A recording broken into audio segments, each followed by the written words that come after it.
کا سفر یہ محرم کے بغیر جائز نہیں ہے۔ شدید ضرورت کے وقت اتنی گنجائش ہے کہ جیسے وہاں سے سعودیہ سے واپس آ رہی ہے، کوئی محرم کا انتظام نہیں ہے تو اس کی مجبوری میں گنجائش ہے کہ وہاں سے، کیونکہ آج کل وہ جہاز میں وہ فتنے کا اندیشہ نہیں ہوتا جو پہلے ہوا کرتا تھا۔ پہلے سفر میں نا اتنا لمبا عرصہ سفر ہوتا تھا، تو احتیاط کے تو بہرحال خلاف ہے، لیکن مجبوری ہے، کوئی نہیں ہو رہا انتظام تو پھر گنجائش ہے اس کی۔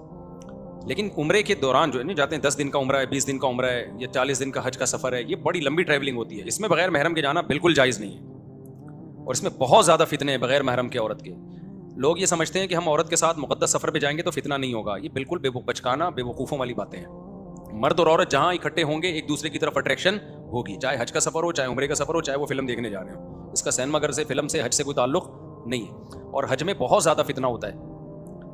اگر کوئی جوان خاتون حج میں چلی گئی، ان کا کوئی محرم نہیں، حاجیوں کو بہت ٹائم ملتا ہے اس کو پٹانے کا، بہت موقع ملتا ہے حاجیوں کو، پتہ ہوتا ہے پیچھے ابھی کوئی مرد نہیں ہے تو وہ خدمت کرنا شروع کر دیں گے۔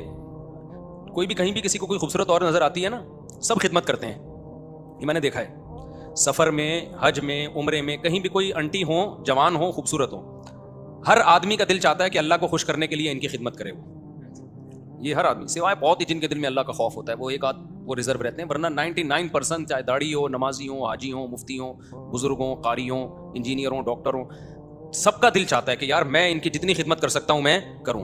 یہ کرتے ہیں لوگ، ٹھڑک مردوں میں اللہ نے رکھی ہے، یہ نکالی نہیں جا سکتی، یہ حج کرنے سے ختم نہیں ہوتی ہے، خوب سمجھ لو۔ حج میں کوئی چیز نہیں ہے جس سے اندر کے مردانہ پن کم ہو رہا ہو۔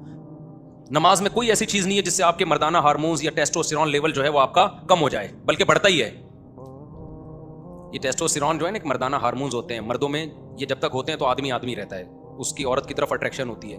جیسے جیسے آدمی کی عمر بڑھتی ہے، یہ ٹیسٹوسٹیرون لیول آہستہ آہستہ کیا ہوتا ہے، کم ہونا شروع ہوتا ہے۔ 16 سال میں پیک پہ ہوتا ہے، یہ 16 سال کی عمر میں یہ ابل رہا ہوتا ہے، ٹھیک ہے نا، اتنا زیادہ ہوتا ہے۔ 16 سال کے بعد آہستہ آہستہ کم ہوتا ہے۔ 16 سال کی عمر میں بہت پیک پہ ہوتا ہے، یہ تبھی شہوت سے بھرا ہوا ہوتا ہے۔ نائٹ فال 2 دفعہ لڑکوں کو ہوتا ہے 16 سال کی عمر میں۔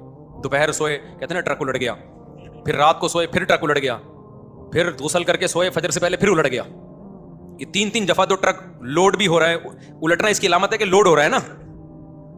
تو 30 سال میں نائٹ فال نہ ہونے کے برابر ہے، جب 30 ایئرز انسان کی ایج ہوتی ہے نا تو وہ نہ ہونے کے برابر ہوتا ہے، اور 40 سال میں بہت کم ہو جاتا ہے، پھر تو بہت ہی نہ، یعنی میرڈ آدمی میں تو یوں کہو کہ ہوتا ہی نہیں ہے پھر اس کو، الا یہ کہ وہ سفر میں چلا جائے کہیں بہت دور۔ تو اب یہ جو ٹیسٹوسٹیرون جو مردانہ ہارمونز ہیں نا، یہ جب بات چلی پڑی ہے تو مردانہ کی جہاں بات آئے گی، نوجوانوں کو بڑی دلچسپی ہوتی ہے کہ یار یہ ہارمونز بڑھیں گے کیسے۔